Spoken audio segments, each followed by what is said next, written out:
He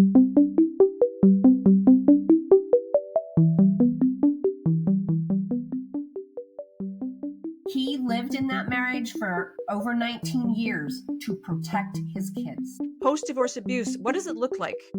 Dealing with the abuse, myself in the marriage, going through what I did through my divorce aspect, and then watching my clients that go through, I think you understand that post-separation is even worse. In the case with most abusers, they learned how to abuse from somebody in their own family. But I can tell you, my nervous system has handled this way better than it did my divorce. My divorce had me 6 months after I left him, I attempted suicide because I couldn't mentally get my head straight. Welcome to the Just Separated podcast. Hi, I'm Karen Oman, a thanatologist, grief counselor, divorce strategist, and co-author of the Just Separated workbook. I draw on years of personal and professional experience to guide you through the challenges of your divorce. Together, with our expert guests, we'll equip you with the clarity, resilience, and tools to take charge and move forward with confidence. Follow Just Separated and join us as we explore the many different facets of divorce.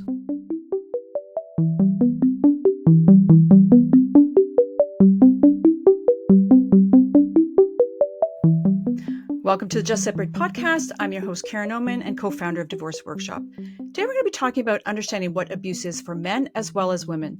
And our expert guest today is Tina Huggins.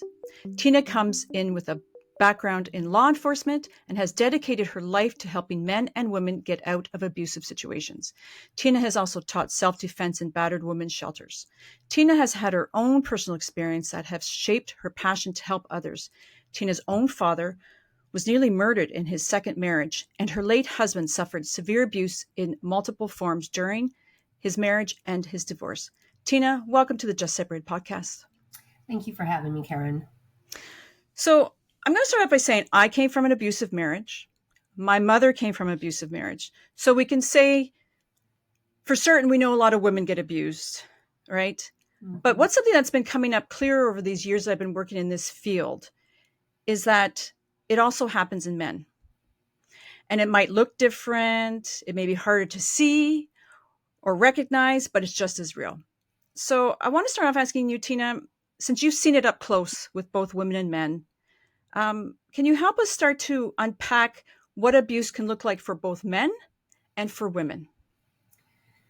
Well, in general, there's so many different types of abuse, but the one main abuse that people, when we hear the word abuse, is physical abuse. And the sad part about that is it can run the same for both men receiving the abuse and women receiving the abuse. I was the last time that picked my father up from the hospital after he was run over with a dually pickup truck.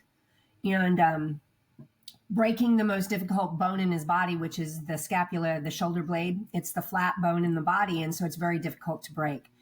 When we realized that his neck was in pain, when I kind of put two and two together, I didn't see the tracks go up onto the highest part of his scapula.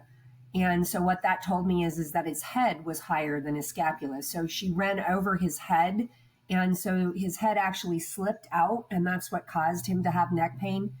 And the reality is those of us, and I was one, my marriage became abusive. It did not start that way, at least not the physical end of it.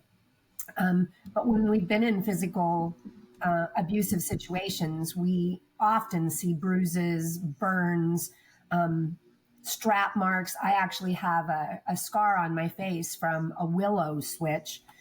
And those are the types of abuse that we are normally aware of, but men often will find themselves, and women too, but we see other forms of abuse with men. We see in my late husband, I saw just about every kind of abuse there was. I personally witnessed some of that. My husband told me some of that. I read from her emails to him some of that. So it can look the same for both men and women. Yeah. Is there a reason why, when I think about the people I've talked to over the years, the reason why we hear so much about women, battered women's syndrome in the 1970s, it started. But with men, is there a culture that doesn't allow them to talk about it as openly? It's the male culture. Buck up, shut up, and buck up. My dad was a cowboy. I mean, he has more hours on a saddle than he did in a car seat. He spent all of his life being a man's man and dealing with the cows and dealing with machinery and dealing with things like that. And it's just not a thing, especially in my dad's age group, that men ever talked about being abused because, for God's sake, a woman hit a man or do any other form of abuse to a man, that's just unheard of. My dad's story, his narration of the story is totally different than what actually happened.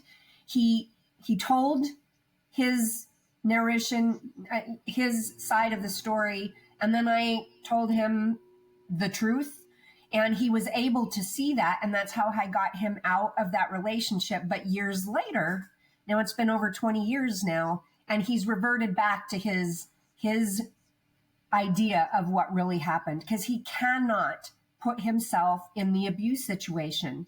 And it's the same with most men.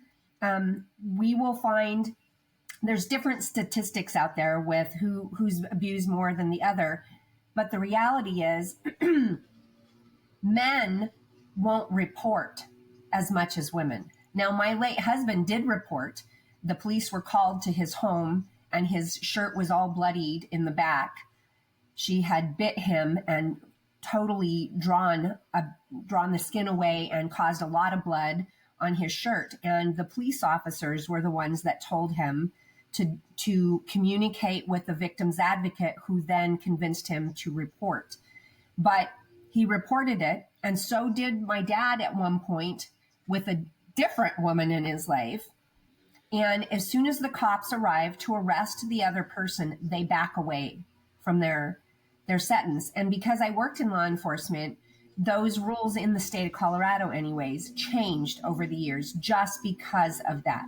So now we don't actually, we can make the report, but we are not the ones who get them arrested. The state presses charges on them in the state of Colorado. Many other states are doing the same thing, but men they won't report because they don't want to be seen as weak. Also, I was thinking there when you were talking is, when we talk about women and domestic abuse or domestic violence, there are some support systems, right? We have shelters that you've said you've worked with. There's a lot of organizations. With men who are struggling, where do they go? Because there's no support systems. I was looking it up and I'm thinking there's actually really nothing. Correct? Yes. And some of my clients have actually reached out to battered women's shelters as a battered man, and they're not allowed in the shelters because the women need to be kept safe. So you're right, there is no support system. So most of them find themselves, if they're a religious man, they find themselves in Bible studies with men and eventually break down and talk. Some of them revert into drinking a lot, which is where my dad was. And they will find themselves in a bar where somebody comes in and they might have been beat up in a fight. Well, anyways, the conversation goes out, and that's where they seek their help, in the bar, or maybe it comes out when they're in Bible study. And that's about all men really have. Yeah, I was thinking,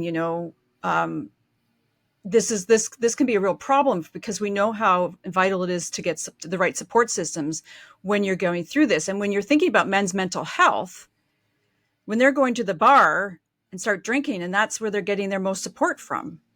It's always not the healthiest support, right? Never. So what are the things that men do that have you been, in your experience, what else did they to cope? Do they drink, they push it down, it comes out in other forms? Like, is there anything else that how men express that they're suffering or going through stuff? You will see the men that go through this, they'll drink, they'll drug, they will become workaholics. That's the one I see the most with the men that I work with, is they've become workaholics to keep themselves away from the home, away from the abuse. In almost every one of the cases that I've worked with, the men are men that have focused themselves and their intellect is involved in their work. So their intellect doesn't generally run into law. So they don't have a clue how divorce law works. And abusers, almost every single one of them, will gaslight. And to understand what gaslighting is, it's basically a lie. It's their version of the truth. And they try to convince you that this is really what happened. So they either convince you as the abuser or the abused, they try to convince you of this, or they're very, very talented at convincing the world around them, specifically therapists. They will take you in for therapy, making the therapist point fingers at you and calling you the bad guy because they're pretending that they've been verbally abused and that they blah, blah, blah, whatever their story is. And then this is how my late husband went through things. He went through 17 years of counseling, and he stopped counting how many counselors they had been through, about 19, he said. And then at some point, every single one of them would separate him out and would tell him, "Are you aware you're being abused?" He said there was only one of them that took her side, and basically that therapist abused him also, put him in a very bad position to be abused psychologically way more than he was already being, because the therapist called him bad. And when you're already being told that you're bad, you're telling yourself you're bad. And now you have a professional telling you you're bad. He got suicidal several times in his relationship. Yeah, I was just thinking like that's pretty, that could be a very common thing, right? Because not having the right support systems, or you're being attacked by the therapist, but also society. Do you not find that society has a hard time accepting that women can be an abuser? They do. They always think, I worked with law enforcement. The cops show up at the house and they right away lean into the fact that he's abusing her. And it's rarely what happened with my dad is because I worked in law enforcement, I actually worked with the department that would come to my dad's house. So they would call me and they'd say, Tina, they knew my dad. They'd say, Tina, he won't press charges. And we know that her story is not the truth. We know that she's telling a lie, but because he won't press charges against her, there's nothing we can do but arrest him. And in one such case, on his third wife, she had him arrested, and then she sold all of his personal belongings to pay for drugs. He was old enough and in a space where drugs are not something he knew anything about. So he learned a lot about meth during the time that he was with his third wife. So let's talk about just how does the abuse show up with women abusing men? We talked about the physical, but is there any other way that differentiates what we see in women abuse, like men's abusing women? Is it the same, just different levels, or is it different? It's pretty much the same. It's the same. The belittling, calling them down, telling them they're not good in bed, telling them that they're not bringing in enough money, telling them they're stupid. That was one of the things that my ex-husband said to me, that I wasn't smart enough to go back to school. These are things that, and I hate to use the word narcissistic, but narcissistic thinkers. So people that think more abusive, they're going to find everything to blame on you. So anything that they're doing, they revert that light back to you and blame you for it. I know that I ended up with a broken hand and separated ribs during one fight, and he had me convinced that it was my fault, that I was the one who broke my hand, because in my reality, I was a martial artist, right? So I knew what to do. I released, and a door jam was in the way. And a lot of people would agree that I am the one who hit the door jam, so I'm the reason that my hand got broken. But I was not the reason that he threw me down on the bed and then stuck his knee in my chest. Although then he told me that it was for my own safety, that I was losing composure, and he was worried about me leaving. He had never been worried before. Now he was losing control of me, and I didn't want to stay in the fight. And the most dangerous time in any relationship is the moment you go to leave. Yeah. Is that for men as well? It is. In fact, I working the way I work, for me, there's really no difference between a female abuser or a male abuser. The only major difference that you will see is that the man is usually, and I will say about 99% of the time, stronger than the woman. And there are in some cases where the woman, in fact, my dad was with the last wife, and she was physically stronger than what he was age wise. Their age was 20 years apart, and he had aged out. And so she was physically stronger than him. So let's talk about children for a minute. I've seen it both with my own father. I don't know what the term is because it's all different terms, abuse by proxy, alienation, whichever term that everybody wants to take. My dad did it to my mother, but then my own partner, she's done it to my partner. He hasn't seen his son in 7 years. Mm-hmm. So children are used as weapons, and I think it can be on both sides. Do you agree with that? Yes. Now, the one thing I see more often is that women use that one against the men. Although I currently have 2 female clients who the father is using the kids against the mother. One of them hasn't seen her kids in almost a year because he got a restraining order on her for something he did to her. And they have proof of that, but it just takes so long to go through the court systems. And it's like the judges really don't care. They have blinders on. They don't care what your problems are. They just care that they're doing what they're supposed to do on the rules for the court. Yeah, with my mother, she didn't see my sister for 10 years, from 10 years old to 20. Oh. And when my sister said, I want my mom back in my life, they went rage, right? Mm. And then they didn't talk, and then he died, right? So it's these stories, though, like the using the children as this, however you want to call it, it seems to come up a lot, especially with these high conflict personalities. Mm-hmm. It does. And, I have even seen women that aren't necessarily high conflict, but because they're the mom, they think that they have more rights than the dad. And so this is something that I deal with my male clients who come in, and I would not classify their wife, in this case, an abuser, so to speak, but they think they're entitled to the kids because they're the mom.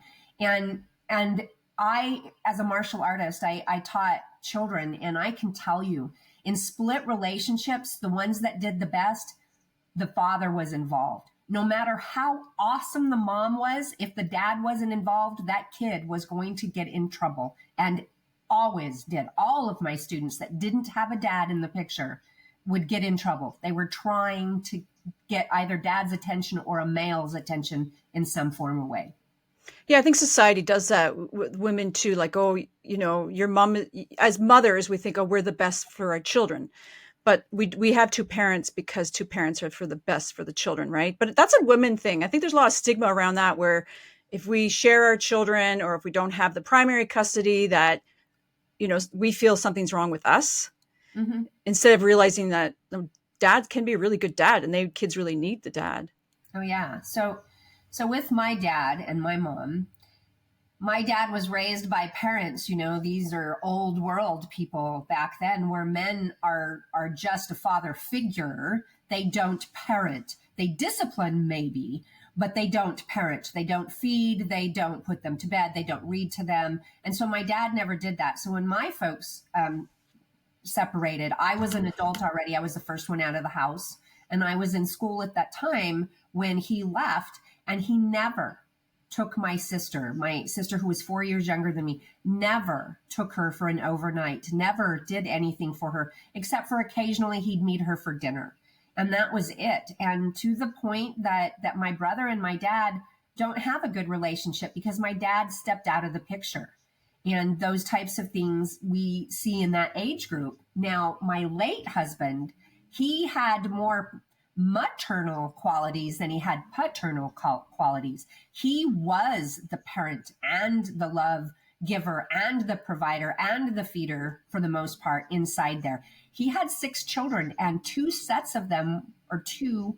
were twins. So he had 4 kids, 2 sets of twins. So 5 of those kids were in diapers at the same time. And he would tell the story that he would come home after a busy day at work, long day at work, and all 5 of those kids would lay down to have their diapers changed because they hadn't been changed for hours during the day.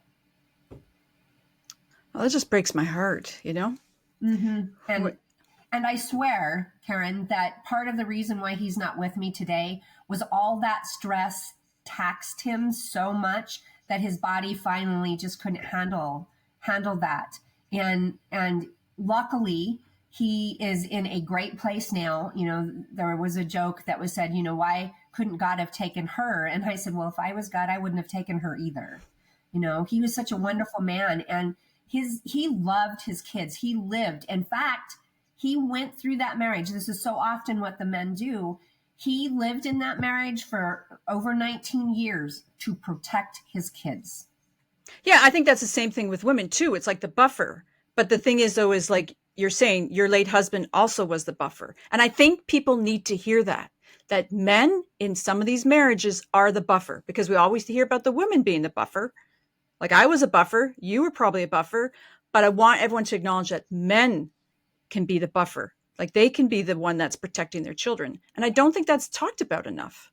No, and I see that a lot. I even see the men protecting stepchildren in my clients because they've married into a marriage that now this is her second marriage, and maybe their first, maybe their second, but they protect the stepchildren. In fact, in lots of these divorces, the stepchildren would rather spend time with their stepfather than their real mother. I did want to mention too that in my world, as you know, it's grief. And I was thinking when you said that about your late husband, that we can talk about that a bit, about the health, physical health deterioration that you go through when you're living with someone that has high conflict, and how your nervous system is out of whack, and how the heart takes a beating, our body takes a beating. So when you said that, I just want to validate that there's some truth to that. Like your health, living in that type of toxic environment for 2 decades, right? Mm-hmm. It takes a beating. Your body takes a beating. Yes, and I can speak from my personal experience. You know, I just lost my husband just about 10 and a half months ago. And it's the hardest thing that I've ever been through as far as the worst experience that I've been through. But I can tell you, my nervous system has handled this way better than it did my divorce. My divorce had me 6 months after I left him, I attempted suicide because I couldn't mentally get my head straight. He was still in my head all the time. He was calling me sometimes 2 or 3 times a day, just being nice, doing love bombing to me. And I just couldn't mentally get my head about myself. And so going through this form of my grief versus the fear and grief of that, I of course wouldn't want to go through either of them ever again. But that to my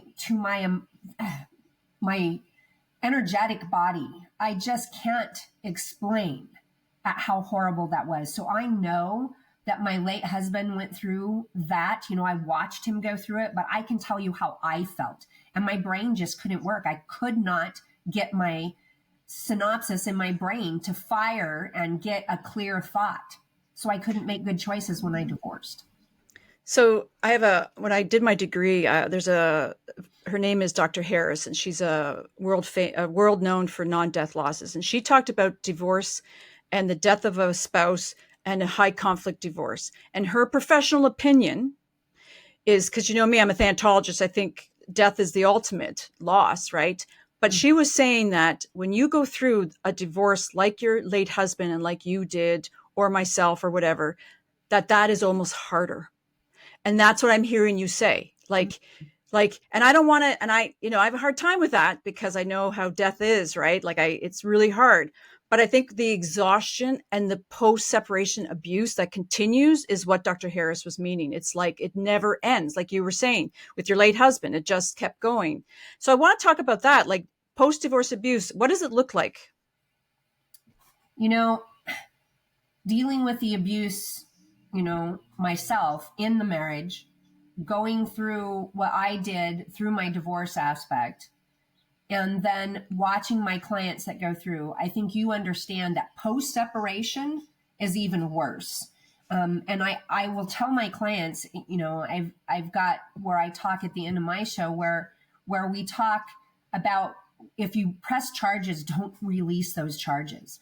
Because once you release those charges and you go back into the home, the abuse that happened before the separation is going to be much worse than it was. So you want to keep moving forward, because if you come back into it, abuse is way worse. We see more murder suicides in post-separation abuse than we do in divorce situations. But then are we here? It's post-separation, really. I mean, yeah, we're in the divorce. They're not completely separated. They may be even living in the same home, but now it's technically post-separation. So we see that type of abuse taking place. Gun assaults are very high. I have friends in my life that said that they've had guns in their mouth because their spouse, they were preparing to leave and telling their attorney A, B, or C, and they made them swallow the barrel of the gun, trying to force them to shut their mouth and not say anything else to their attorney.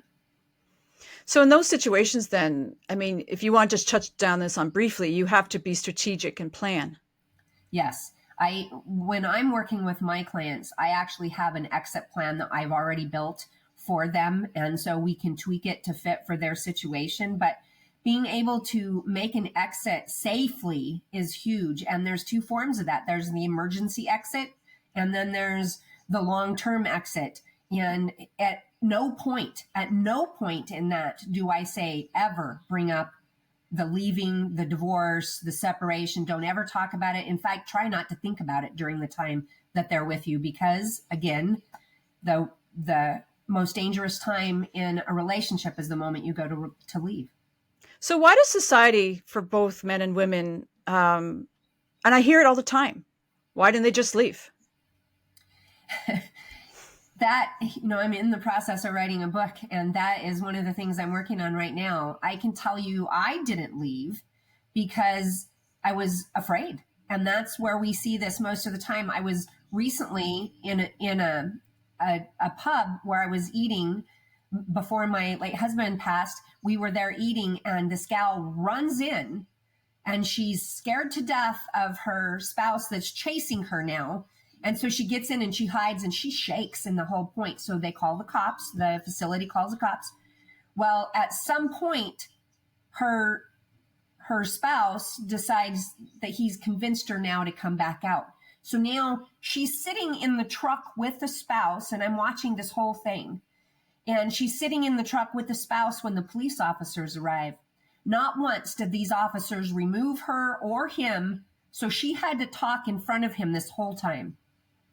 We don't know what she said, but I could almost guarantee you when she got home, she was going to get the snot beat out of her. And that is exactly what we see all the time. Now, this is a male abuser and a female abused, but we'll see the same type of stuff from women to men. When the woman is the abuser, they may be more quiet and more timid appearing. And again, this is the stigma in front of those police officers. So they think that now we're dealing with a lie.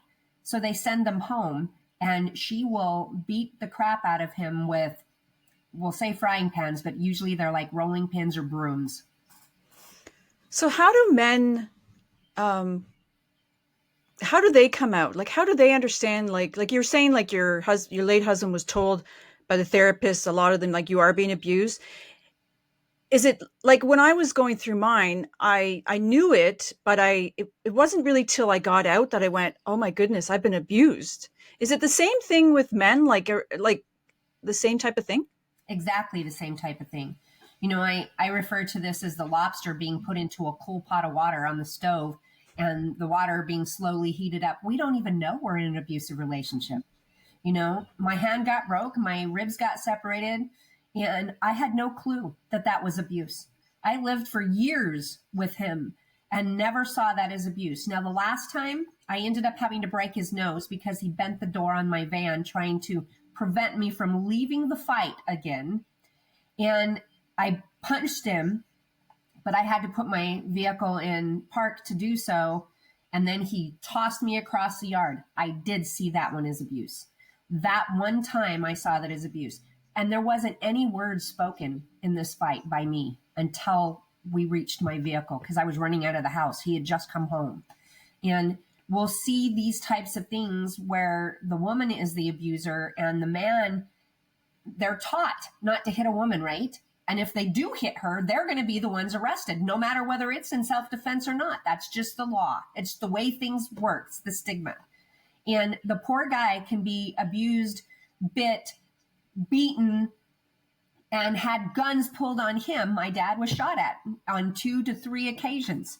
And they cannot see that as abuse. They can see that as a fight that got out of hand. And that's kind of the way I saw my early fights, is they were just getting out of hand and progressively got out of hand until, if I hadn't left, one or the other of us was going to find ourselves in the hospital. So what do you tell men that are listening that are in an abusive situation?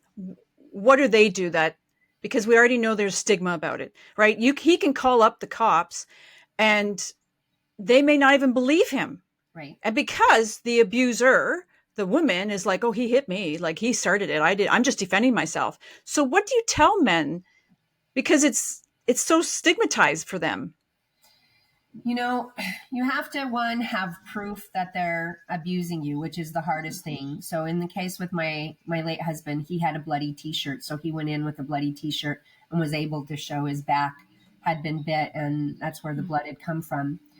Then he pressed charges at the police station. So because I worked in law enforcement, that's the direction I would tell people. Don't call the cops to your home, leave the home, and then go and press charges.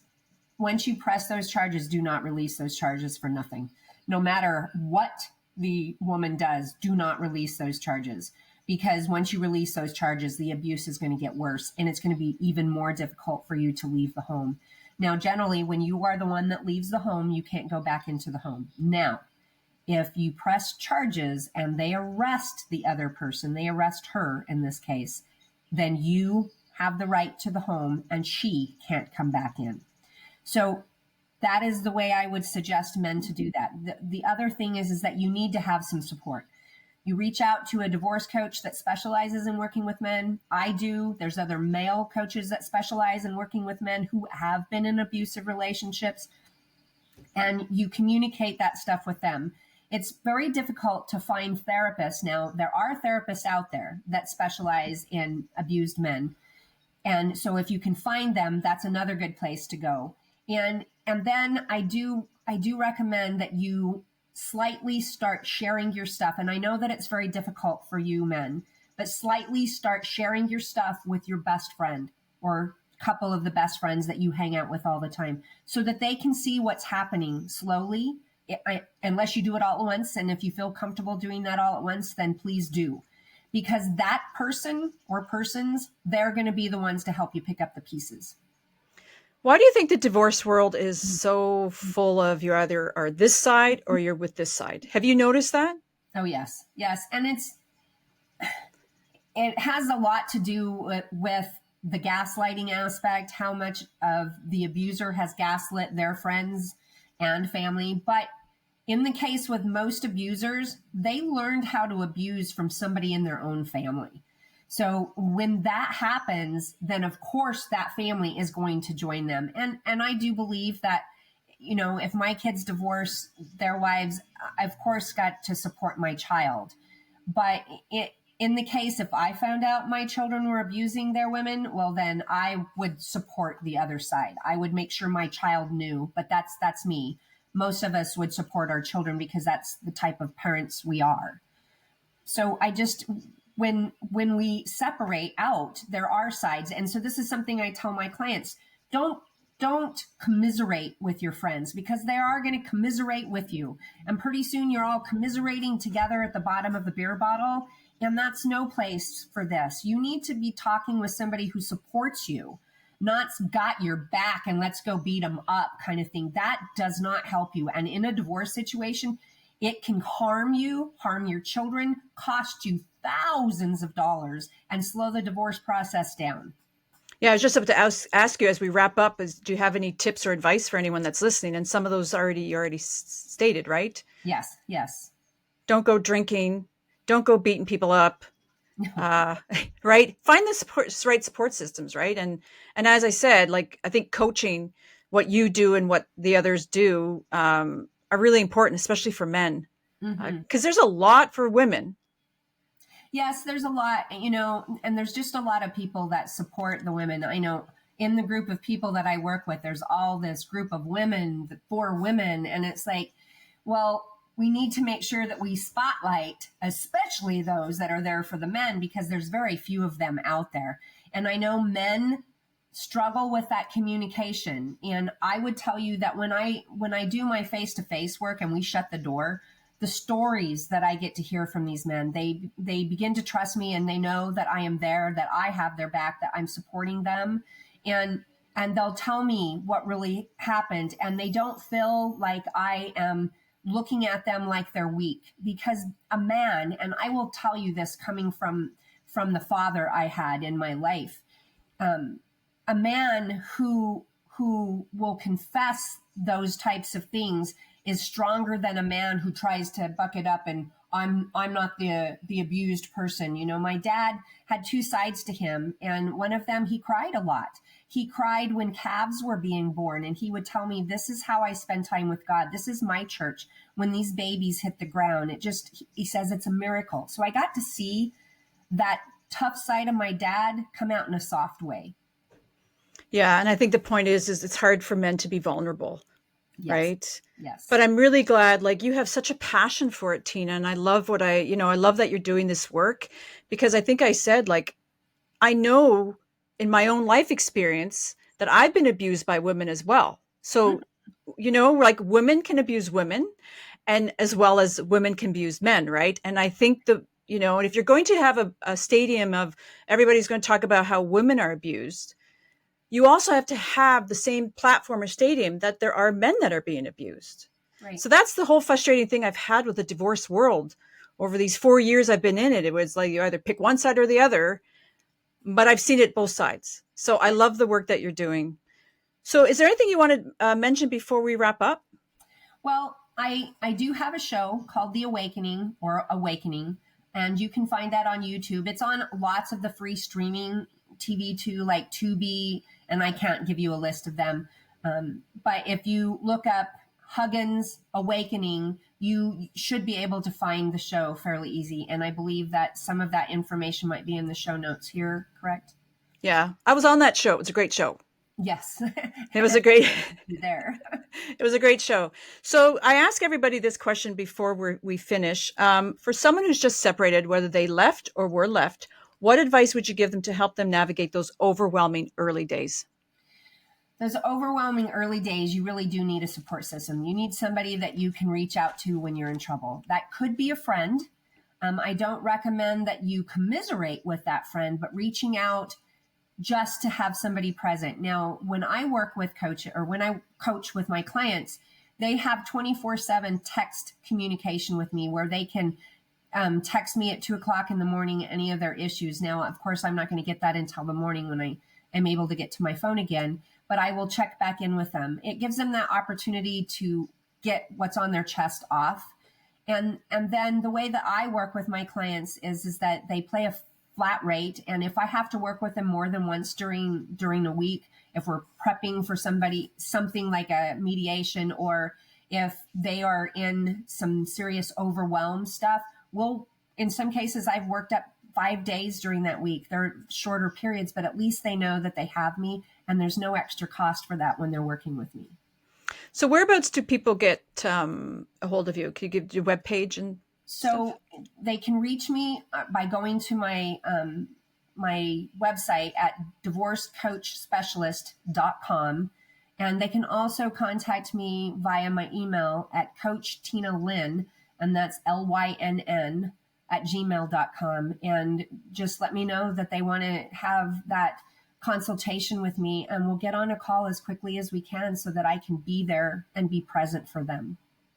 Tina, I'm so glad you came on. I think the awareness around both men and women being abused, but especially the men, needed to be talked about. And thank you for doing what you're doing and have the passion. You can tell that you have the passion to help people. And especially, let's get this awareness that this can happen to men. So I appreciate the work you do, and I appreciate you coming on. Thank you very much, Karen.